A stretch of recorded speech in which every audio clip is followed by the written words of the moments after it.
Good morning. This is Ogle Warfield. Welcome to Ogle's Fish Room.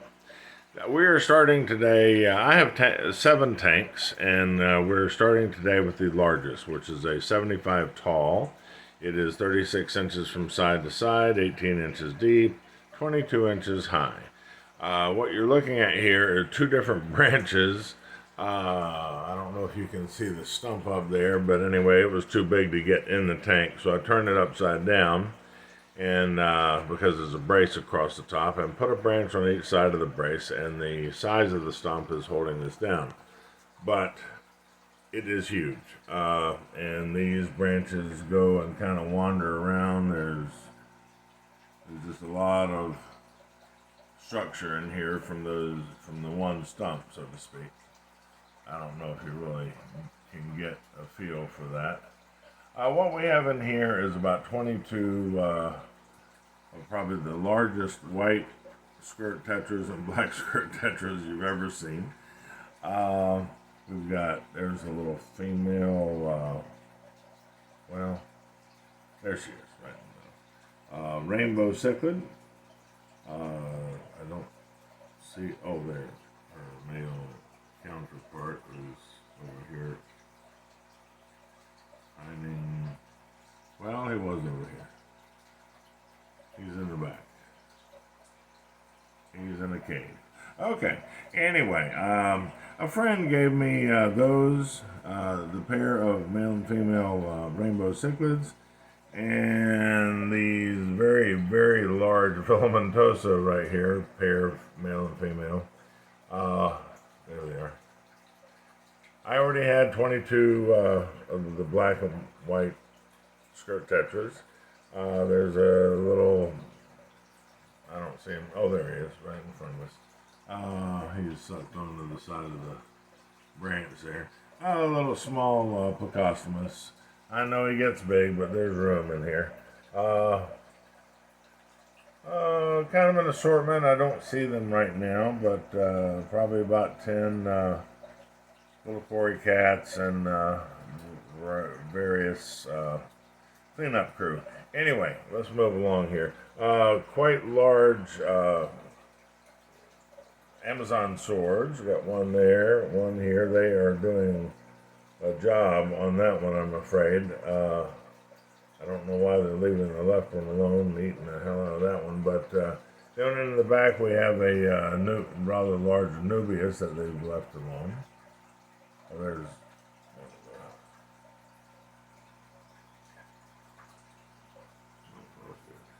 these are quite stunning when you get up close to them. Anyway, let's move along. Variety of caves and structure with the rocks and the wood and etc. etc. Okay, we got to move along because I have 7 tanks to go through. Okie dokie, I am back. We were over at that tank a second ago. That's the 75. This is a 55 tall. Basically, the dimensions are identical, except this is 30 inches wide instead of 36. We have a variety of coolie loaches, feeder crew down here. We've got Siamese algae eaters, which I love. A large school of Congo tetras, and about the same size school of one of Ceres tetras in the back there. Have a large Nubius on the left, a little bit of jungle val in the back. I know it's hard to see all this. The rocks are rather large. The wood is rather large. That still has a rock on it holding it down. It's doing pretty good, but I took a couple rocks off already. But anyway, large piece of wood. I mean, these pieces of wood are almost 30 inches. I have them at angles and just to fit in here. Anyway, this starts at the very front, top, and there. See if I can show. Anyway, beautiful wood, beautiful wood. Very pretty. Okay. I'm pretty happy with that. Okay, we're going to move along to the next tank. Excuse me.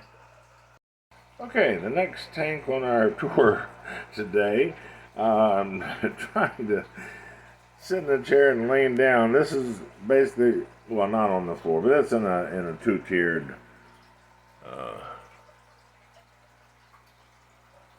stand here.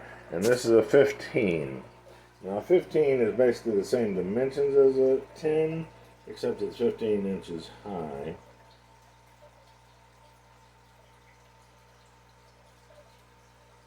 I'm not sure what you can see here.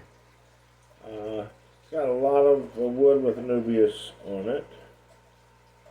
Big rock in the middle. I just recently rescaped this. Basically what we have in here, other than the coolie loaches for cleanup crew, we've got some autos, auto sinkless of course. Should have 9 Serpent Tetras, red Serpent Tetras.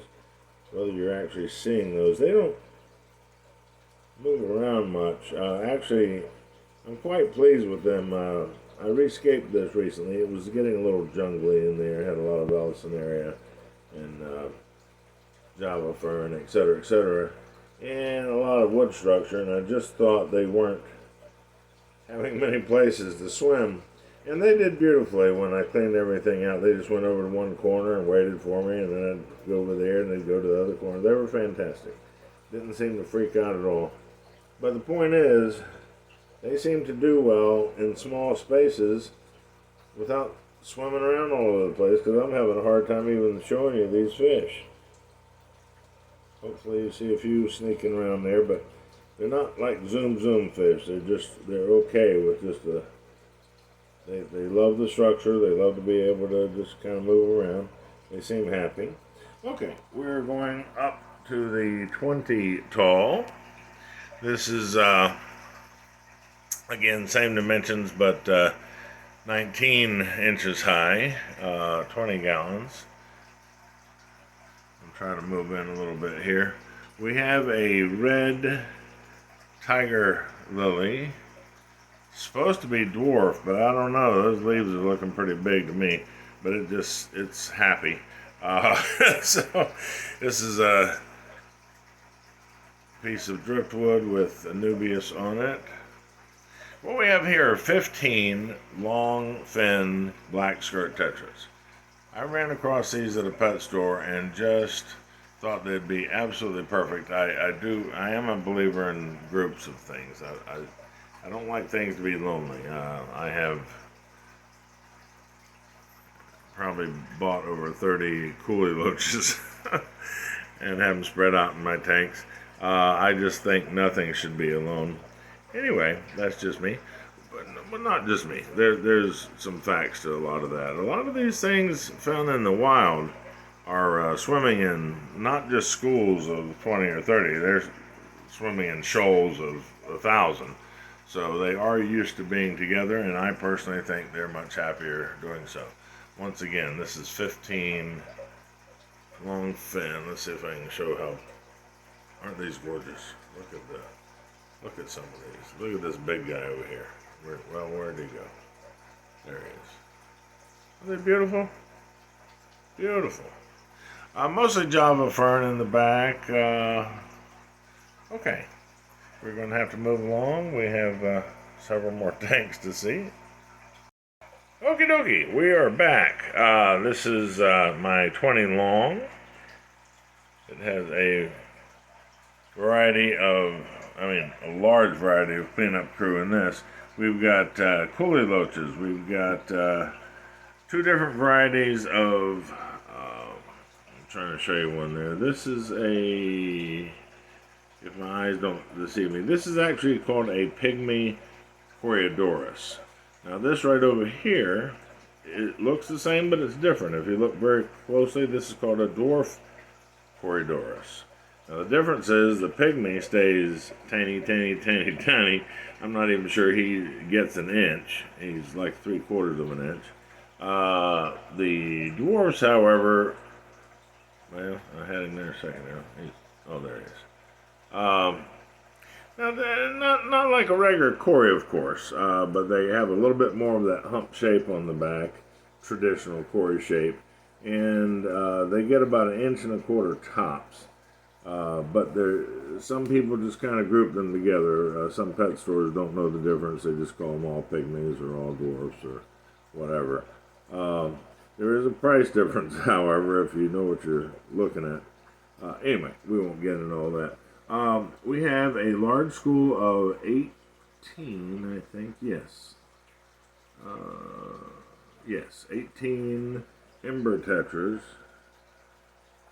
They school when frightened, but right now they seem pretty happy. These are kind of orangey, if you can see them in the proper light.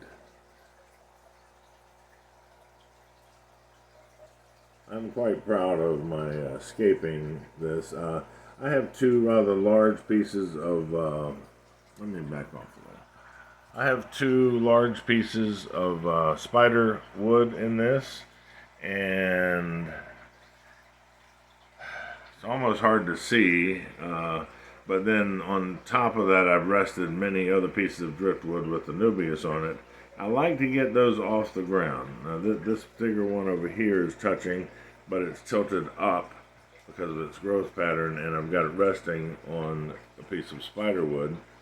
All the others are sitting up off the ground, substrate, excuse me, on the spider wood, because I like to create tunnels and cavies and places for things to hide. Anyway, everybody appears to be pretty happy there. I do have a male placat betta in the back. I can't remember. I think that's his. I'm sorry, I'm trying very hard to get close to him because his coloring is absolutely breathtaking. It's just hard to see. Anyway, he's very pretty. Okay, we are going to move along here to the left. Excuse me. Let's see. Okay, this is my 10. This is a new betta. It's a nothing. Well, I shouldn't say that. I think he's gorgeous. I was going to say nothing fancy. He's the normal betta, so it only cost me $5, but his coloring is just breathtaking. He's got like a pale pinkish body. I'll try to hold this still for a second. With dark red fins, pink and blue, and just gorgeous. There he is. Well, he's moving a lot today. Anyway, what else we have in here is Corydoras, Ottos, Otto to the left here, kind of in the corner, and a school of about 19 neon tetras. Okay, I'm trying to give you an example of this piece of wood because I'm telling you, this is the prettiest piece of spider wood I've ever laid eyes on. Matter of fact, I did not put any plants on it for that reason because it is just breathtaking. I've got a narrow leaf Java fern in the back in that corner. I've got Dulcineria over here, kind of sporadically planted. Okay, we are going to move because this is my last tank. This is the 7th one in the fish room today. This is a 10 column. Now look at that gorgeous guy right there. Goodness. Body's very dark gray, but he's got that gas mustard thing going on with the fins. Just breathtaking. He is actually was sold to me as a Delta, a Super Delta. But they didn't pay any attention to the coloring, so I didn't pay a fortune. If you just go in and ask for a mustard gas, they're going to try to hit you for about $35, depending on where you are, of course. Isn't he just spectacular? Anyway, we've got the two different varieties of Corydoras. We've got both the dwarf and the pygmy in this tank. We've got about 5 of each species of those. We've got a little red dwarf lily here. Very nice piece of spider wood there. Some Dulcineria here in the corner. Some rocks. 2 gigantic Java ferns in the back. If I don't run out of time here, I'd like to explain that, because what I did, the Java fern on the mat should not be buried. It dies if there are plenty of people doing that. They just bury the mat in the substrate and then they wonder why it dies off. The rhizome on both the Anubias and the Java fern cannot be covered up. So what I did is I laid down about an inch of sand in this, and then I put two giant rocks on the back. You can only see the tops of them. And then I poured the rest of the sand in the front of the rocks. So this is built up. So you have pockets behind these rocks where the actual mat of the Java fern is sitting, but it's actually on top of the substrate behind the rocks. It's just so low that it appears to be planted, but it is not. Okay, this is my latest tank. We've gone through 7. This is the 10 column. The one previous to this was the, let me hold that. Yes, there you go. Was the just normal, I call it normal 10. Then there was the 20 long. Then there was the 20 high. Then the 15 high. Then the 55 tall and the 75 tall. So 1, 2, 3, 4, 5, 6, 7 tanks. And that was Ogle's Fish Room today. I'm very happy the camera hasn't cut me off yet. I am absolutely thrilled with how these tanks are going. Well, the bed left us over here, so we're going to go back to this one. Anyway, thank you so much for visiting. Once again, this is Ogle's Fish Room. I have another channel called Ogle Art. Ogleart, that shows all my paintings. I've been painting since I was 15. When I was younger, I did a lot of detailed, realistic work. But as the years went on and my eyes got a little bit older, I kind of transferred into more bold colors. So I do mostly abstract now. But you can see a lot of my videos if you just type on YouTube. If you type in Ogle Art, Ogleart, I sure would appreciate it. Thank you so much, and I hope you have a great day. And I'm going to zone out on that one. Take care, and this is Ogle's Fish Room. Thanks again. Bye-bye.